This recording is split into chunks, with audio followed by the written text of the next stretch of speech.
we are seeing, we have reflected the anterior abdominal wall superiorly, and what we are seeing is the content, the viscera of the abdominal cavity.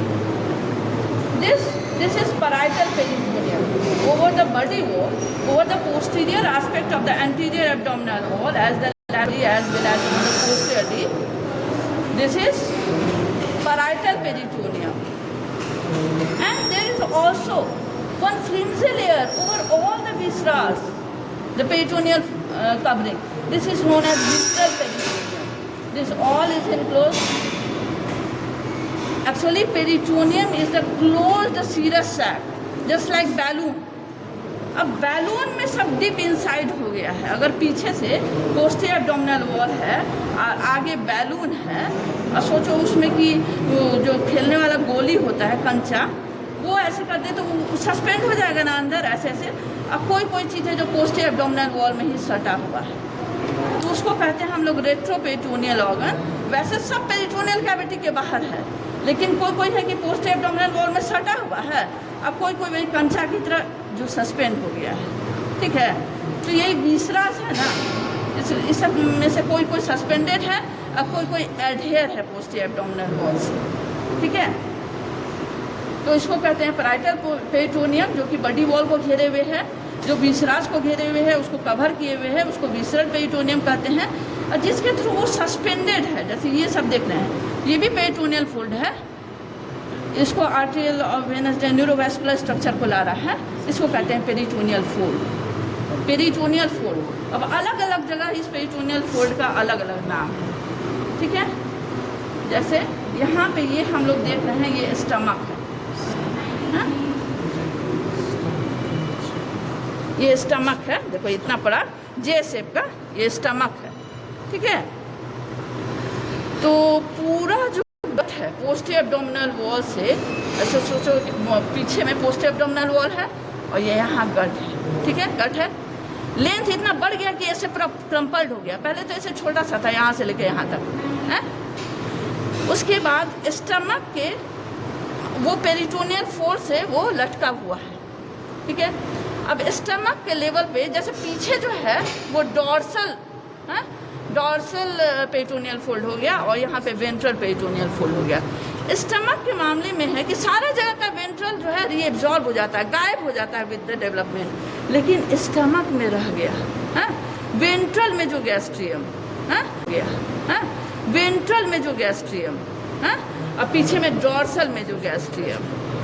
ठीक है, तो ये ventral, हम लोग का गट का बात कर रहे हैं ना, ये तो एक ग्लैंड है, लीवर ग्लैंड है. बाद में वहाँ लीवर वर्ड आ गया है, उस पेरिटोनियल फोल्ड के अंदर आ गया. पहले तो हम लोग गट है तो स्टमक है. स्टमक के आगे यहाँ पे वेंट्रल में जो गैस्ट्रियम, उसके बाद लीवर बर्ड आ गया, जो कि इलाज हो कितना बड़ा सा बन गया. अब लीवर बर्ड के आगे इतना से इतना वेंट्रल में जो गैस्ट्रियम का पार्ट है, समझ रहे हो. तो ये हो गया ventral part of the ventral mesogastrium. This is falciform ligament. ये फॉल्सिफॉर्म लिगामेंट है which is in between the posterior surface of anterior abdominal wall and the anterior surface of liver. It's a triangular ligament, falciform ligament, which is develop from the, इसे पूछा जाता है, ventral part of the ventral mesogastrium. और यहाँ इसके पीछे हम लोग देख रहे हैं, ये जो देख रहे हैं हम लोग, ये पार्ट, ये दिस इज लेसर ओमेंटम. ये पूरा स्टमक है ना, ये लेसर कर्वेचर है, attach with the lesser curvature of the stomach at one end and posteriorly in the with the liver. So this is, it is develop from the dorsal part of the ventral mesogastrium. ठीक है, stomach के आगे है जो है सब ventral मेजोगैस्ट्रियम. ये ventral part हो गया, डॉर्सल पार्ट हो गया. अब यहाँ पे जो है this one is the greater omentum. तो ये ग्रेटर कर्वेचर के पीछे जो है ये सब डॉर्सल मेजोगैस्ट्रियम से डेवलप हुआ है. विद द डेवलपमेंट यहाँ पे हम लोग देख पा रहे हैं, ये स्प्लीन है. यहाँ छू ना, हाँ स्प्लीन है. तो स्प्लीन और स्टमक के बीच में तीन यहाँ पे गैस्ट्रोस्प्लीनिक और ऊपर में डायफ्राम की तरफ है, यहाँ ग्रेटर कर्वेचर के. तुमको कुछ पड़ गया क्या? नहीं ना. गैस्ट्रोफ्रेनिक लिगामेंट, उसका गैस्ट्रोस्प्लीनिक और यहाँ ग्रेटर ओमेंटम. 3 लिगामेंट जो है ग्रेटर कर्वेचर से अटैच है and it is develop from the ventral part of the dorsal mesogastrium, है ना। अब स्प्लीन है ये, इसके पीछे नहीं टच कर पाएंगे, किडनी है, उस दोनों के बीच है लीनो रीनल लिगामेंट। लीनो मतलब स्प्लीन होता है, रीनल किडनी हो गया, lieno renal ligament which is develop from the dorsal part of the dorsal mesogastrium. ठीक है, तो स्टमक तक हम लोग जान गए पेरिटोनियल फोल्ड के बारे में। ड्यूरनोजेजुनल फ्लेक्सर, यहाँ ये पूरा जेजुनम है जहां तक हम उठा पा रहे हैं, क्योंकि ड्यूरनम को पेरिटोनियल फोल्ड नहीं है, वो सटा हुआ है पोस्टीरियर एब्डोमिनल वॉल से, एक्सेप्ट प्रॉक्सिमल फ्यू सेंटीमीटर। जो यहाँ पे स्टमक से थोड़ा जो पार्ट है यहाँ ड्यूरनम का फर्स्ट पार्ट का, वो भी उसका भी थोड़ा सा वहां पे है तुम्हारा हेपाटोड्यूरनल लिगामेंट, जो कि लेसर ओमेंटम का ही पार्ट होता है। ठीक है, उसके बाद हम लोग देख रहे हैं ये थर्ड पार्ट ऑफ द ड्यूरनम, उसके फोर्थ पार्ट ऑफ द ड्यूरनम थोड़ा सा ऊपर चला गया है। अब यहाँ से जो है हम लोग जेजुनम को फील कर पाए, जेजुनम है और उसके बाद इस तरफ हो गया आइलियम, ड्यूरनम जेजुनम आइलियम मिला के स्मॉल इंटेस्टाइन हो गया। ठीक है, तो ड्यूरनम तो फिक्स है, लेकिन जेजुनम और आइलियम को इतना बड़ा पेरिटोनियल फोल्ड मिला है, देख रहे हो। हाँ, पूरा 5 metre in length, 5 metre, 5 to 6 metre. ठीक है, और 15 सेंटीमीटर इसका रूट है, रूट ऑफ द मेजेंट्री। इसको क्या कहते हैं? मेजेंट्री।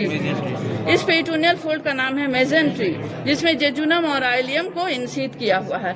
देखो तो सारी लेडीज जो साड़ी पहनती है तो ऊपर साड़ी कैसे प्लीटेड इन रहा और नीचे पूरा एकदम फैल के, अगर उसको फैला दो तो कितना बड़ा, तो देखो ऐसे नीचे का एंड है फ्री एंड और ऊपर में प्लीटेड, तो इसी को कहते हैं रूट ऑफ मेजेंट्री। हाँ, ये L2 वर्टिब्रा, यहाँ L2 वर्टिब्रा रहता है, उसके जस्ट लेफ्ट L2, यहाँ पे सैक्रोइलियाक ज्वाइंट। अगर बोनी लैंडमार्क पूछा जाएगा कि रूट ऑफ मेजेंट्री कहाँ से कहाँ तक है, और सिर्फ ये 15 सेंटीमीटर है, 15 सेंटीमीटर है इसका लेंथ, और विड्थ है 20 सेंटीमीटर, 20 सेंटीमीटर विड्थ है। और रूट ऑफ मेजेंट्री पे शॉर्ट नोट्स भी आता है, इसका लेंथ हो गया 15 सेंटीमीटर, और इसका इलियम जेजुनम का लेंथ क्या हो गया 5 to 6 मीटर, इतना ही घेरे हुए है। तो कहाँ से कहाँ तक चला है? L2 वर्टिब्रा के जस्ट लेफ्ट से होते हुए sacroiliac joint, right sacroiliac joint, right side में आ रहा है ना, राइट सैक्रोइलियाक ज्वाइंट।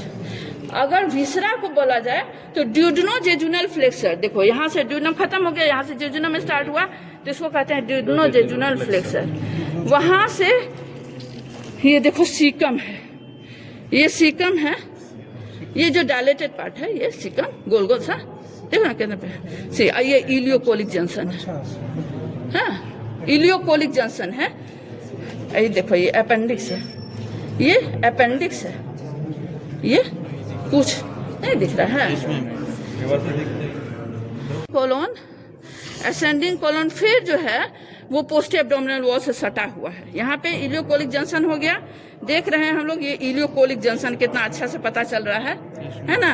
और ये अपेंडिक्स है, इसको भी एक पेरिटोनियल फोल्ड दिया गया है जिसका नाम है मेजो अपेंडिक्स, जिसके अंदर अपेंडिकुलर आर्टरी रहता है, अपेंडिकुलर आर्टरी एंड वेन। तो अपेंडिक्सेक्टोमी बहुत इंपॉर्टेंट ऑपरेशन है, तो इसको पहले इसको लाइगेट किया जाता है ताकि ब्लीडिंग नहीं हो। और उसका सीकम हो गया, उसके बाद असेंडिंग कोलोन है, यहाँ पे देख लो असेंडिंग कोलोन है, और उधर डिसेंडिंग कोलोन भी सटा हुआ है। ठीक है, ये ट्रांसवर्स कोलोन, ये है तुम्हारा डिसेंडिंग कोलोन, एकदम सटा हुआ है। हाँ हाँ, जो उसको देख रहे हो एकदम सटा हुआ है, डिसेंडिंग कोलोन है। और ये यहाँ पे एस शेप का, ये देखो यहाँ पे देख रहे हो ये पेरिटोनियल फोल्ड है, ये एस शेप ऐसे है, ऐसे ऐसे एस शेप का, ये सिग्मोइड कोलोन है, तो इसको पेरिटोनियल फोल्ड दिया गया है, इसका नाम है सिग्मोइड मोज़ोकोलोन। उसके बाद है रेक्टम, और उसके बाद एनल कैनाल। पेल्विक स्ट्रक्चर में आएगा, वो रेक्टम में पेल्विक कैविटी खुलेगा ना, तब रहेगा कि हाँ रेक्टम है, और आगे यूरिनरी ब्लैडर मेल है ना।